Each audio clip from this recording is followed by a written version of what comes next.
Explain biology की video class में आप सबका स्वागत है। मैं संजय द्विवेदी।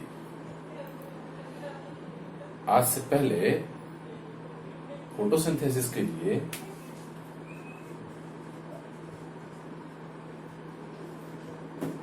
दो वीडियो अपलोड कर चुका हूं।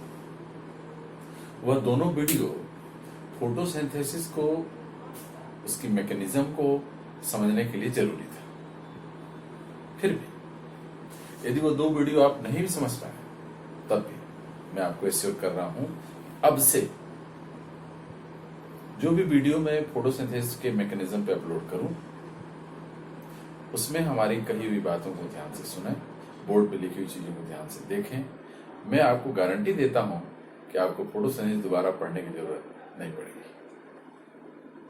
यह बहुत ही कठिन प्रोसेस है।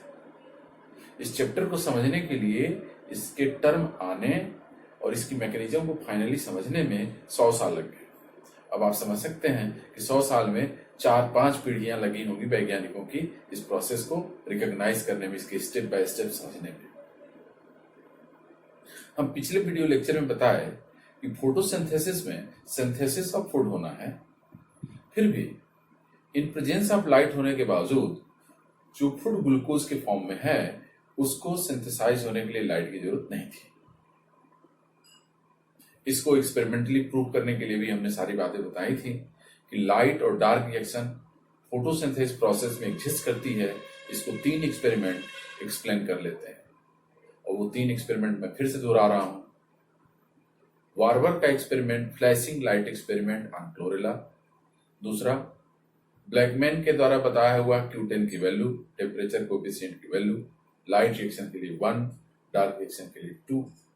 और तीसरा, इमर्सन और आर्नल्ड का एक्सपेरिमेंट, इंटरमिटेंट लाइट एक्सपेरिमेंट, जिसके द्वारा यह तय हो गया कि फोटोसिंथेसिस में जो पार्ट सिंथेसिस से रिलेटेड है उसका संबंध लाइट की रिक्वायरमेंट से नहीं है बल्कि बिना लाइट का भी हो सकता है।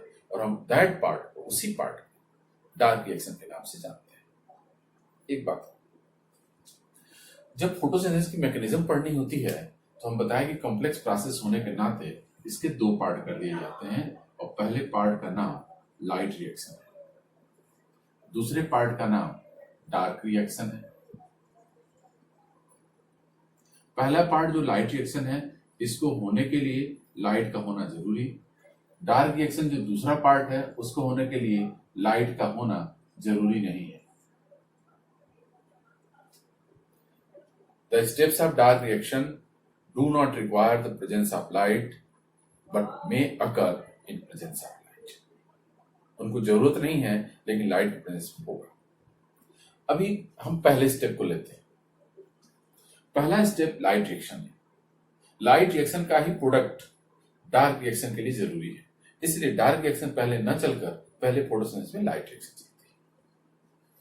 लाइट रिएक्शन को जिसने खोजा उसका नाम आर हिल है और इस वजह से हम लाइट रिएक्शन को हिल्स रिएक्शन भी कहते हैं। लाइट रिएक्शन के दौरान लाइट एनर्जी फोटोसिंथेटिक पिगमेंट के द्वारा ट्रैप होकर केमिकल एनर्जी एटीपी के फॉर्म में आएगी। एटीपी बनाने के लिए हमको लाइट की प्रेजेंस में एडीपी से आईपी को ऐड करना होगा। ध्यान से सुनिए। Addition of inorganic phosphate to ADP is example of phosphorylation. Phosphate group का ऑर्गेनिक कंपाउंड से जुड़ना फॉस्फोरिलेशन है, तो फॉस्फेट ग्रुप का एडीपी से भी जुड़ना फॉस्फोरिलेशन है। जब जब एडीपी से फॉस्फेट ग्रुप जुड़ेगा एटीपी बनेगी। लेकिन in case of light reaction, addition of inorganic phosphate to ADP occurs in presence of light. That's why this phosphorylation is known as photophosphorylation. ध्यान दीजिए, light stimulated synthesis of ATP in light reaction is known as photophosphorylation. Light की उपस्थिति में ATP का बनना light reaction में photophosphorylation कहलाता है। आप ध्यान दिए होंगे कि जब लाइट रिएक्शन की मैकेनिज्म पढ़ने के लिए हम किताब खोलते हैं, जो भी आप किताब टीचर से पढ़े होंगे खोलेंगे, तो आपको लाइट रिएक्शन पढ़ते पढ़ते हेडिंग में फोटोफॉस्फोरिलेशन आ जाता है, उसकी मैकेनिज्म पढ़नी पड़ जाती है। हकीकत ही यही है, हकीकत यह है कि जब जब हम लाइट रिएक्शन पढ़ेंगे तो हमको लाइट से एटीपी बनाना है। कैसे बनना है उसकी मैकेनिज्म में पढ़ेंगे। लाइट से एटीपी का बनना ही फोटोफॉस्फोरिलेशन है, यानी लाइट रिएक्शन की मैकेनिज्म पढ़ने के लिए हमको पढ़ना पड़ता है फोटोफॉस्फोरिलेशन। अब थोड़ा डिफरेंस समझिए। Light reaction was discovered by R Hill, that's why it was named as Hill's reaction. Photophosphorylation was discovered by Arnon, ARNON। Arnon ही वह साइंटिस्ट भी है जिसने ये बात बताया था कि the site of light reaction is thylakoid of grana, the site of dark reaction is stroma of chloroplast. Photophosphorylation की खोज आर्नॉन ने की थी। आगे पढ़ने से पता चलता है कि फोटोफॉस्फोरिलेशन एक नहीं दो प्रकार का होता है। There are two types of photophosphorylation in light reaction. पहले का नाम है नॉन साइक्लिक फोटोफॉस्फोरिलेशन। पहले का नाम है नॉन साइक्लिक फोटोफॉस्फोरिलेशन। दूसरे का नाम है साइक्लिक। नॉन साइक्लिक का मतलब है, या साइक्लिक का मतलब है, फोटोफॉस्फोरिलेशन का मतलब हम जान गए, लाइट के प्रेजेंस में एडीपी से आईपी जोड़कर एटीपी बनवाना फॉस्फोरिलेशन है, फोटोफॉस्फोरिलेशन है। लेकिन हम कब उसको नॉन साइक्लिक बोलेंगे, कब साइक्लिक बोलेंगे, इसके लिए क्यों ऐसा शब्द यूज किया जा रहा है, इसके बारे में बताते हैं। यह जो वास्तव में साइक्लिक और नॉन साइक्लिक टर्म यूज कर रहे हैं, it is for the pathway of electrons which will move during photophosphorylation. ये जो टर्म है इलेक्ट्रॉन के उस पाथवे को एक्सप्लेन करने के लिए है जो फोटोफॉस्फोरिलेशन के दौरान मूव करता है। यदि कोई इलेक्ट्रॉन एक जगह से मूव करे और वहां पे वापस ना आए तो नॉन साइक्लिक। यदि कोई इलेक्ट्रॉन अपनी जगह से मूव करे और वहीं पे अंत में वापस आ जाए, इसका मतलब इलेक्ट्रॉन वापस आ गया, सर्कल बन गई, उसको बोलते हैं साइक्लिक। इसका मेजर डिफरेंस एक आपको इसी टर्म में दिखेगा। जब हम नॉन साइक्लिक बोलेंगे तो सोर्स ऑफ इलेक्ट्रॉन अलग होगा, फाइनल इलेक्ट्रॉन एक्सेप्टर अलग होगा। लेकिन जो ही हम साइक्लिक फोटोफॉस्फोरिलेशन बोलेंगे तो सोर्स ऑफ इलेक्ट्रॉन और final electron acceptor both will be same. जिससे इलेक्ट्रॉन निकले वहीं वापस आ जाए तो इलेक्ट्रॉन के चलने का रास्ता साइक्लिक हो जाएगा। जिससे निकले वहां पे वापस ना आके कहीं और इंडअप हो जाए तो उससे जो प्रोसेस बनेगी that will be the straight, और स्ट्रेट को हम साइक्लिक नहीं बोलेंगे तो उसके लिए टर्म बोलेंगे नॉन साइक्लिक। ये बेसिक्स थे, इस बात को दिमाग में हर समय रखे रहिए। एक एक वर्ड जो मैं बोल रहा हूं उसका ध्यान से अनुगमन करिएगा, तभी आपको ये मैकेनिज्म समझ में आएगी। अब अगली बात है कि ये नॉन साइक्लिक फोटोफॉस्फोरिलेशन एक्सप्लेन कैसे करें। आज से पहले सैकड़ों बार अनेकों वैज्ञानिकों ने नॉन साइक्लिक फोटोफॉस्फोरिलेशन में एटीपी के बनने को एक्सप्लेन करने का प्रयास किया। जो उसमें से पॉपुलर है उसका नाम है Hill and Bendall. Hill and BENDALL। ये दोनों साइंटिस्ट ने मिलकर नॉन साइक्लिक को एक्सप्लेन करने की कोशिश की, और इनके एक्सप्लेनेशन के लिए एक चीज इन्होंने एक स्कीम प्रोवाइड की, and that scheme is known as Z scheme. Term को याद रखे रहेंगे, Z scheme. Z scheme was proposed by Hill and Bendall to explain movement of electrons during non cyclic photophosphorylation. इसका मतलब जेड स्कीम का संबंध किस फोटोफॉस्फोरिलेशन से? नॉन साइक्लिक से। किससे नहीं है? साइक्लिक से। क्यों? जेड के दो एंड होते हैं जो आपस में मिलते ही नहीं। एक सोर्स ऑफ इलेक्ट्रॉन है, एक फाइनल इलेक्ट्रॉन एक्सेप्टर है। आगे चलकर बहुत वैज्ञानिकों ने जेड स्कीम को समय समय पे मॉडिफाई किया, और जो अल्ट्रा मॉडर्न मॉडिफिकेशन है वो एक इंडियन ओरिजिन के अमेरिकन साइंटिस्ट गोविंद जी और उनके सहयोगी रॉबिन विच के द्वारा प्रपोज किया गया था।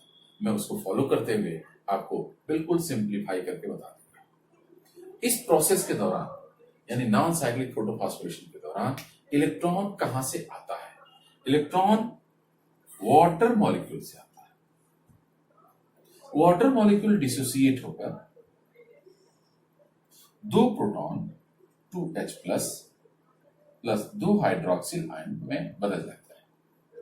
यह डिसोसिएशन वाटर का लाइट के प्रेजेंस में होता है, इसलिए इसको फोटोलिसिस ऑफ वाटर कहते हैं। Lysis means break down, light के प्रेजेंस में ब्रेक डाउन को फोटोलिसिस, और वाटर का हो रहा है इसलिए फोटोलिसिस ऑफ वाटर।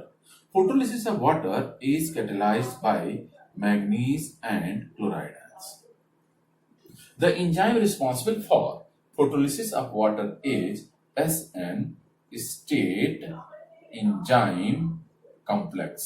यह कई एंजाइम का समूह होता है जो फोटोलिसिस कराते हैं। फोटोलिसिस के पश्चात जो दो हाइड्रोक्सिल आयन बने हैं उनसे दो इलेक्ट्रॉन निकलने पर ये दोनों हाइड्रोक्सिल आयन का माइनस चार्ज डिस्चार्ज हो जाता है और यह कन्वर्ट हो जाता है H2O प्लस हाफ O2 में। यह O2 मॉलिक्यूलर ऑक्सीजन गैस है, इसलिए यह डिस्चार्ज हो जाएगी एटमॉस्फेयर में। इसका मतलब क्या निकला कि फोटोलिसिस ऑफ वाटर का संबंध नॉन साइक्लिक फोटोफॉस्फोरिलेशन से। फोटोलिसिस ऑफ वाटर के चलते इलेक्ट्रॉन रिलीज होता है, फोटोलिसिस ऑफ वाटर के चलते ऑक्सीजन भी निकलती है, यानी फोटोसिंथेसिस में निकलने वाली ऑक्सीजन नॉन साइक्लिक फोटोफॉस्फोरिलेशन में निकलती है। नॉन साइक्लिक फोटोफॉस्फोरिलेशन में फोटोलिसिस के द्वारा निकलती है। फोटोलिसिस को कराने के लिए जिन फैक्टर्स की जरूरत होती है उनमें से एक का नाम मैंगनीज और एक का नाम क्लोराइड आयन है। अब रही बात कि ये वाटर क्यों डिसोसिएट हो जाता है लाइट से, उसको लाइट इसको कहां से मिल गई, ये वाटर था कहां? इसका आंसर है यह वाटर PS सेकेंड से एसोसिएटेड है, जिसका रिएक्शन सेंटर P680 है। हमने पहले ही बताया था कि ये फोटो सिस्टम जो है थैलेक्वाइड की मेम्ब्रेन में पाए जाते हैं। फोटो सिस्टम सेकेंड थैलेक्वाइड की इनर या ढकी हुई मेम्ब्रेन में पाया जाता है और यह बेसिकली क्वांटासोम की तरह फोटोसिंथेटिक यूनिट की तरह काम करते हैं और ये लाइट एब्जॉर्ब करते हैं। जब photo system second light absorb कर लेता है तो इससे खुद इलेक्ट्रॉन नहीं निकलता, लेकिन इतनी एनर्जी मिल जाती है उस लाइट से कि उससे एसोसिएटेड वाटर डिसोसिएट हो सके और इलेक्ट्रॉन निकाल सके। आप सोचेंगे कि इसकी तो वेवलेंथ कम है, 680 कम है, जबकि फोटो सिस्टम की वेवलेंथ ज्यादा है। आप पढ़ाई करेंगे अभी आगे तो देखेंगे कि photo system first light absorb करके खुद इलेक्ट्रॉन निकालता है, जिसकी वेवलेंथ ज्यादा होने के बावजूद निकाल लेती है, और कम वेवलेंथ होने के बावजूद फोटो सिस्टम सेकंड खुद न निकाल के वाटर से निकलवा रही है इलेक्ट्रॉन। इसका कारण क्या है? जबकि वेवलेंथ कम होने पे एनर्जी वैल्यू ज्यादा होना चाहिए। इस मिस्ट्री का आंसर है its location, the location of photo system on different surfaces of thylakoid membrane. कैसे? Photo system first expose surface पे है थैलेक्वाइड, यानी लाइट डायरेक्ट उसको मिलती है। Photo system second unexpose surface पे, ढका हुआ पे, यानी लाइट जो ओपन सरफेस से बचती है वो नीचे की सरफेस पे आती है, जिसकी वजह से उसकी इंटेंसिटी इतनी कम हो जाती है कि वेवलेंथ ज्यादा होने के बावजूद वह स्वयं इलेक्ट्रॉन निकालने के बजाय वाटर मॉलिक्यूल को डिसोसिएट कर पाती है। बिल्कुल आंसर याद रख रहिएगा, इसका आंसर आपको बुक को भी खोजने पे जल्दी नहीं मिलेगा, नहीं कोई जल्दी क्लास में टीचर्स के द्वारा पता चलेगा। आगे देखिए, यह फोटो सिस्टम सेकंड रिस्पॉन्सिबल है फोटोलिसिस के लिए। Photolysis of water is associated with photo system second. Photolysis of water PS second से संबंधित नहीं है। Photolysis of water PS second से संबंधित है, और फोटोलिसिस वाटर के होने से इलेक्ट्रॉन निकला, और निकलते ही पहला कंपाउंड जो इसको एक्सेप्ट करता है दैट इज प्लास्टोक्विनोन। हम लोग उसको शॉर्ट में PQ बोलते हैं। The first electron acceptor of non-cyclic photofosphorylation is plastoquinone. The source of electron in non-cyclic photofosphorylation is photolysis of water.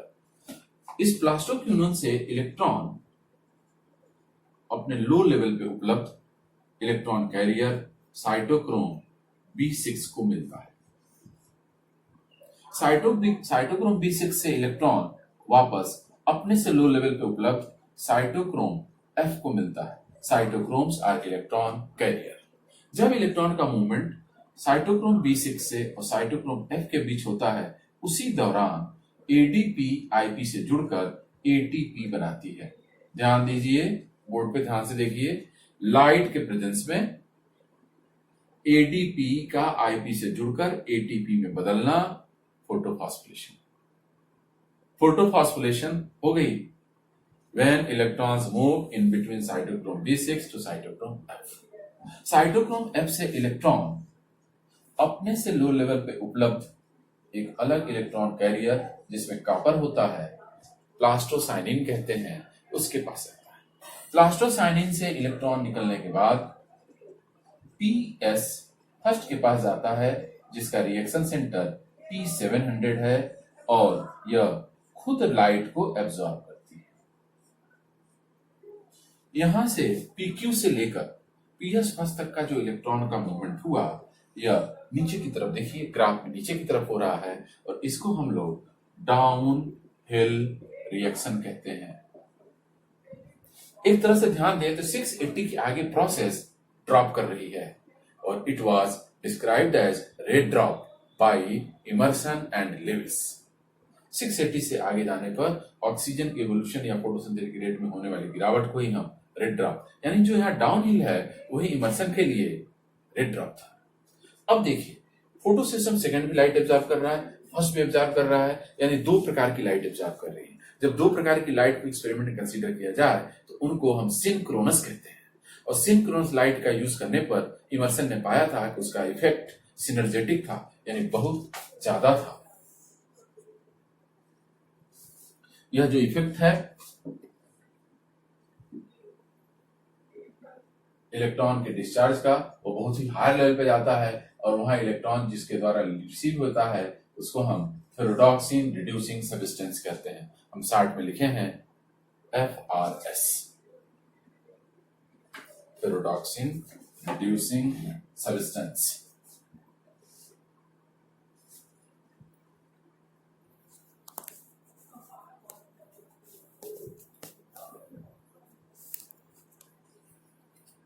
एक चीज और, इस फेरोडॉक्सिन रिड्यूसिंग सब्सटेंस से इलेक्ट्रॉन निकलने के बाद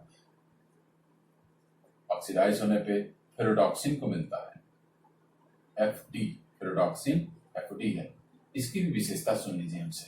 FD is sulphur containing compound used in, sulphur containing proteinaceous compound used in non cyclic photophosphorylation. Copper containing plastocyanin है, sulphur containing फेरोडॉक्सिन। फेरोडॉक्सिन से इलेक्ट्रॉन NADP प्लस को मिलता है और यह बदलती है NADPH प्लस H प्लस में और इसी NADPH प्लस और H प्लस को हम लोग NADPH2 कहते हैं।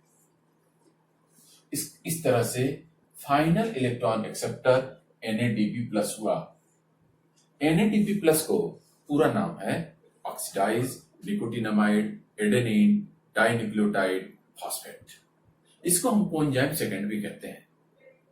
इसका पुराना नाम TEN है, ट्राई फास्फोपिरिमिडिन न्यूक्लियोटाइड। कई पुराने नाम हैं इनके। प्रोसेस को एक बार फिर से समझाते हैं हम आपको। ध्यान से देखिए बोर्ड पे, इलेक्ट्रॉन जहां से निकला वहां वापस नहीं आया। इलेक्ट्रॉन के मूवमेंट के चलते एटीपी बनी, इसलिए इसको हम नॉन साइक्लिक फोटोफॉस्फोरिलेशन कहते हैं। The source of electron in non-cyclic photofosphorylation is water. Water releases electron through photolysis. Photolysis of water is associated with photosystem second. Photolysis of water is catalyzed by manganese and chloride ions. The enzyme responsible for photolysis of water is S-N state enzyme complex. As a result of photolysis of water, electrons are released as well as molecular oxygen gas are also released. यह electron जिसको पहली बार मिला वो primary electron acceptor होगा, जिसको अंतिम बार मिलेगा वो फाइनल इलेक्ट्रॉन एक्सेप्टर होगा। The primary electron acceptor of non cyclic photophosphorylation is plastoquinone, संक्षिप्त में PQ। एटीपी का बनना फॉस्फोरिलेशन है और नॉन साइक्लिक फोटोफॉस्फोरिलेशन में एटीपी तब बनती है जब इलेक्ट्रॉन का मूवमेंट साइटोक्रोम B6 से साइटोक्रोम F के बीच होता है। एक बात और, इलेक्ट्रॉन फोटो सिस्टम फर्स्ट से एब्जॉर्ब होने और लाइट एनर्जी मिलने के बाद वह पुनः ऑक्सीडाइज हो जाता है, एक्साइटेड फॉर्म में आ जाता है और उससे जो कंपाउंड एक्सेप्ट करता है इलेक्ट्रॉन, यानी जो अपने को रिड्यूस करता है, उसका नाम फेरोडॉक्सिन रिड्यूसिंग सब्सटेंस है। Ferredoxin is sulphur containing protein used in non cyclic photophosphorylation. Last में फेरोडॉक्सिन से NADP+ को इलेक्ट्रॉन मिलती है और वो प्रोसेस कैसे चलती है ये भी समझ सकते हैं। फोटोलिसिस होने से 2 प्रोटॉन बना था। 2 प्रोटॉन में से एक प्रोटॉन इलेक्ट्रॉन से मिलकर हाइड्रोजन बना लेता है और एक इलेक्ट्रॉन NADP को डिस्चार्ज कर देता है और वो दोनों मिलकर NADPH बन जाते हैं और अंत में H+ बच जाता है। इसको हम NADPH+H+ कहते हैं। सुविधा के लिए हम लोग NADPH2 कहते हैं। एक बात, इलेक्ट्रॉन का मूवमेंट तो हर स्टेप पे हुआ। लिया किसी ने इलेक्ट्रॉन, रिड्यूस हुआ, डिस्चार्ज किया इलेक्ट्रॉन, ऑक्सीडाइज हुआ। लेकिन हर स्टेप पे ADP-IP से कनेक्ट नहीं हुई, यानी ATP नहीं बना। इलेक्ट्रॉन हर जगह मूव कर रहा है, हर जगह ATP नहीं बन रही है। यह आपके दिमाग में क्वेश्चन आ सकता है, इसका भी हम जवाब देते हैं। ATP के बनने को एक्सप्लेन करने के लिए जो कॉन्सेप्ट पहले बताया गया है उसका नाम केमी ऑस्मोटिक थ्योरी है। केमी ऑस्मोटिक थ्योरी जिस साइंटिस्ट ने प्रपोज किया था उनका नाम मिटचल है और उनको इस कार्य के लिए नोबेल प्राइज भी दिया गया था।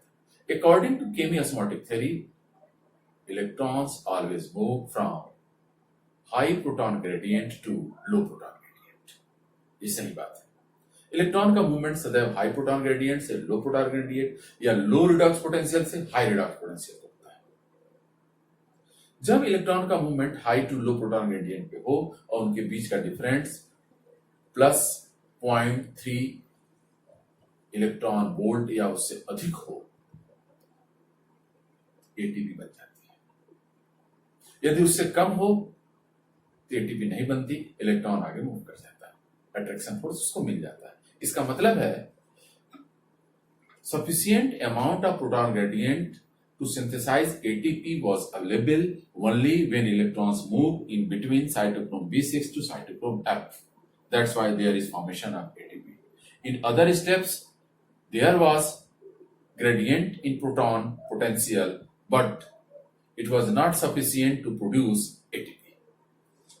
हर स्टेप पे इलेक्ट्रॉन का मूवमेंट होना प्रोटॉन ग्रेडियंट पे निर्भर था, हाई टू लो होने का मूव कर रहा था, लेकिन हर स्टेप पे इतना ज्यादा ग्रेडियंट नहीं था कि ATP बन सके। वह ATP बनाने के लायक सिर्फ तब था जब इलेक्ट्रॉन साइटोक्रोम B6 और साइटोक्रोम F के बीच मूव करता है। एक और बड़ी बात, एक हर्बिसाइड है जिसका नाम है DCMU। DCMU is a herbicide. The chemical which can kill herbs are called herbicides.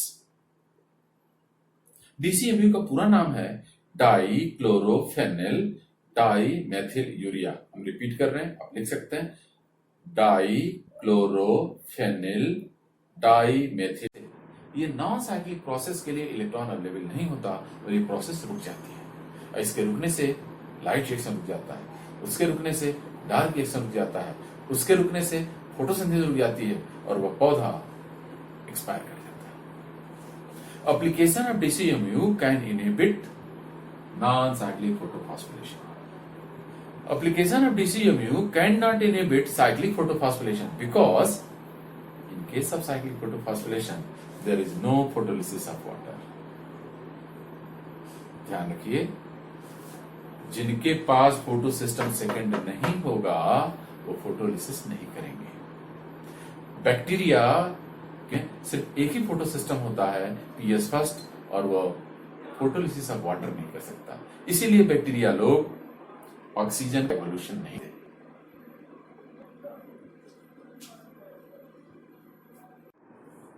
अब हम आपको नॉन साइक्लिक फोटोफॉस्फोरेशन से रिलेटेड जितने भी क्वेश्चन आते हैं उनको एक एक करके इस डायग्राम के माध्यम से आंसर दे देते हैं। पहला सवाल ये है, जेड स्कीम क्या है? What is Z scheme?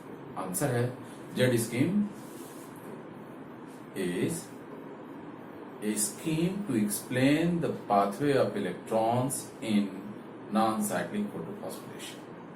Z scheme non cyclic photophosphorylation में इलेक्ट्रॉन के मूवमेंट के पाथवे को एक्सप्लेन करने के लिए दी गई थी। Who propose Z scheme? Answer है Hill and Bendall. Next question is, what is the source of electron in non cyclic photophosphorylation? Water. Water कैसे इलेक्ट्रॉन देता है? Bye photolysis. फोटोलिसिस को कौन कैटालाइज करता है? Magnesium chloride ion. फोटोलिसिस होने के चलते क्या क्या बनते हैं? इलेक्ट्रॉन्स रिलीज होते हैं, मॉलिक्यूलर ऑक्सीजन होता है। फोटोलिसिस ऑफ वाटर कराने के लिए रिस्पॉन्सिबल फोटो सिस्टम कौन सा है? Photo system second. First electron acceptor कौन है? PQ। फोटोफॉस्फोरिलेशन कब होती है? जब इलेक्ट्रॉन साइटोक्रोम B6 से साइटोक्रोम F के बीच मूव करता है। नॉन साइक्लिक फोटोफॉस्फोरिलेशन में कौन सा फोटो सिस्टम एक्टिव होता है? आंसर है दोनों, PS first and PS second. PS second से इलेक्ट्रॉन निकलने के बाद कौन प्राप्त करता है? Ferredoxin reducing substance. Non cyclic photophosphorylation या फोटोफॉस्फोरिलेशन में कॉपर कंटेनिंग कौन सा कंपाउंड है? Plastocyanin PC।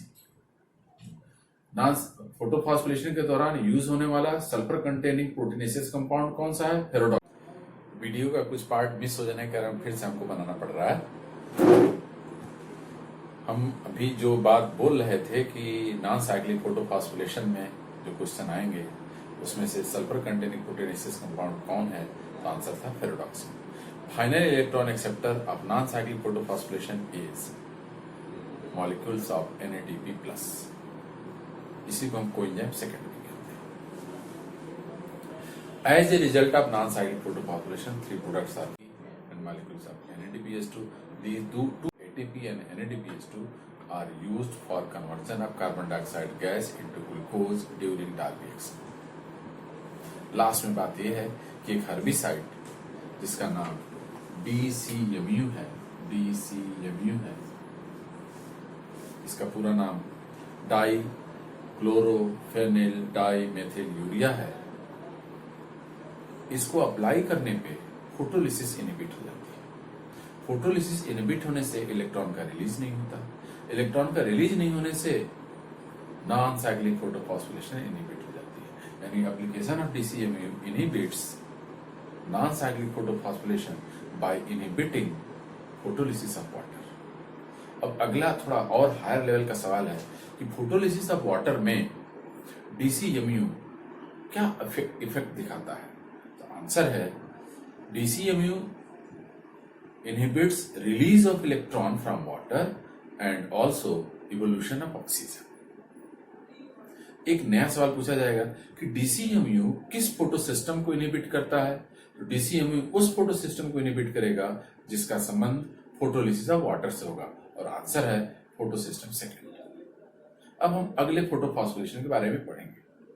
अगला फोटोफॉस्फोरिलेशन है साइक्लिक फोटोफॉस्फोरिलेशन। नाम से ही पकड़ में आ रहा है, in the case of cyclic photophosphorylation, the pathway of movement of electron will be in a circle। Circle में होने का मतलब जहां से इलेक्ट्रॉन निकलेगा वहीं वापस आएगा, यानी source of electron and final electron acceptor एक ही होंगे। अब उनके आंसर भी बता देते हैं। इन case of cyclic photophosphorylation the source of electron is photosystem first. In case of cyclic photophosphorylation, final electron acceptor is again photosystem first. That's why the pathway is cyclic।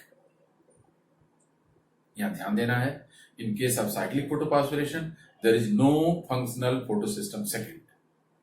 यहाँ photosystem second की जरूरत नहीं होती क्योंकि वह स्वयं कोई electron निकाल नहीं पाता। photosystem second न होने के कारण there is no photolysis of water in cyclic photophosphorylation। Photolysis of water ना होने के कारण there is no oxygen evolution in cyclic photophosphorylation. यानी ऑक्सीजन का इवोल्यूशन लाइट रिएक्शन में जो होता है उसका संबंध साइक्लिक फोटोफॉस्फोरिलेशन से नहीं है, नॉन साइक्लिक फोटोफॉस्फोरिलेशन से ही है। जो उसके लिए जिम्मेदार है वो फोटोलिसिस ऑफ वाटर है, और उसका संबंध जिस फोटो सिस्टम से है वो फोटो सिस्टम सेकेंड है, जो कि फंक्शनल नहीं होता साइक्लिक फोटोफॉस्फोरिलेशन में। अब साइक्लिक फोटोफॉस्फोरिलेशन में PS फर्स्ट निकला हुआ इलेक्ट्रॉन फेरोडॉक्सिन के पास जाता है जो सल्फर कंटेनिंग प्रोटीन है, और इस फेरोडॉक्सिन से प्लास्टोक्विनोन के पास जाता है। प्लास्टोक्विनोन के पास जाते समय एक एटीपी का निर्माण हो जाता है।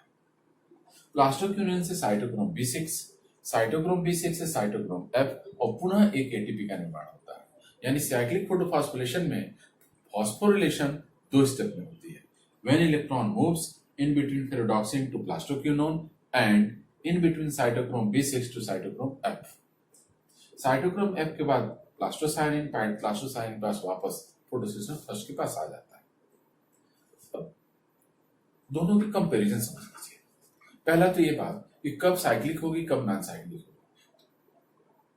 क्यों होगी ऐसा, कोई क्या दोनों अलग अलग होती हैं? पहली बात ये जानिए कि फोटोसिस्टम फर्स्ट सेकंड दोनों थायलाकोइड की मेम्ब्रेन पे हैं, उन्हीं के दम पे साइक्लिक और नॉन साइक्लिक को चलना है। यानी लाइट रिएक्शन में साइक्लिक और नॉन साइक्लिक होने इस बात पर निर्भर करता है कि is there availability of NADP+, क्या NADP+ की उपलब्धता है। यदि उपलब्धता है तो फिर रेडॉक्सिन से इलेक्ट्रॉन NADP+ के पास चला जाएगा और प्रोसेस वापस ना आकर नॉन साइक्लिक हो जाएगी। If NADP+ molecules are not available, then the process will cyclic. यानी साइक्लिक नॉन साइक्लिक का डिटर्मिनेशन अवेलेबिलिटी ऑफ NADP+ पे निर्भर है। हाँ, डिफरेंस में क्या आया? फोटो सिस्टम फर्स्ट और सेकंड दोनों काम करते हैं नॉन साइक्लिक में, सिर्फ फर्स्ट काम करता है साइक्लिक में। फोटोलिसिस ऑफ वाटर होती है नॉन साइक्लिक में, नहीं होती है साइक्लिक में। ऑक्सीजन का एवोल्यूशन होता है नॉन साइक्लिक में, नहीं होता है साइक्लिक में। 2 स्टेप पे फोटोफॉस्फोरिलेशन होती है साइक्लिक में, 1 स्टेप पे फोटोफॉस्फोरिलेशन होती है नॉन साइक्लिक में। NADP+ मॉलिक्यूल रिड्यूस होकर NADPH2 में कन्वर्ट होता है नॉन साइक्लिक में, नहीं कन्वर्ट होता है साइक्लिक में। अंतिम डिफरेंस, DCMU का इफेक्ट नॉन साइक्लिक पे होता है क्योंकि वहां फोटोलिसिस होती है, और DCMU का इफेक्ट साइक्लिक पे नहीं होता है क्योंकि यहाँ पे फोटोलिसिस ऑफ वाटर नहीं होती। यानी in the presence of DCMU cyclic photofosphorylation can occur. Cyclic photofosphorylation cannot be inhibited by application of DCMU. अब हम साइक्लिक और नॉन साइक्लिक दोनों समझने के बाद लाइट रिएक्शन को समराइज करें तो ये समझ में आता है कि as a result of light reaction there are formation of 3 products. One is molecular oxygen gas which will be discharged in atmosphere. The second product is molecules of ATP, and third product is the molecules of NADPH2. These 2 products, molecules of ATP and molecules of NADPH2, are used for conversion of carbon dioxide gas into glucose during dark reaction. यानी ATP NADPH2 light reaction में न बने तो dark reaction नहीं हो सकती। यानी बिना लाइट रिएक्शन का डार्क रिएक्शन नहीं हो सकता। इसका अर्थ यह भी हुआ कि डार्क रिएक्शन को लाइट की जरूरत नहीं है, लाइट रिएक्शन के प्रोडक्ट की जरूरत है। The steps of dark reaction do not require presence of light but essentially dependent on products of light reaction. हमें अनुमान है कि आप सबको लाइट रिएक्शन की पूरी मैकेनिज्म बहुत इजीली समझ में आ गई होगी। आप अपने इस वीडियो क्लास के माध्यम से सारे ऑब्जेक्टिव सवाल सॉल्व करने की कोशिश करिएगा। यदि कोई सवाल सॉल्व नहीं होता तो हमारे लेक्चर को रिपीट करके देखिएगा। फिर भी सॉल्व नहीं होता तो आप कमेंट बॉक्स में आकर अपनी प्रॉब्लम लिखिएगा, मैं उसका आंसर इसी वीडियो लेक्चर के माध्यम से जरूर दूंगा। Thank you so much.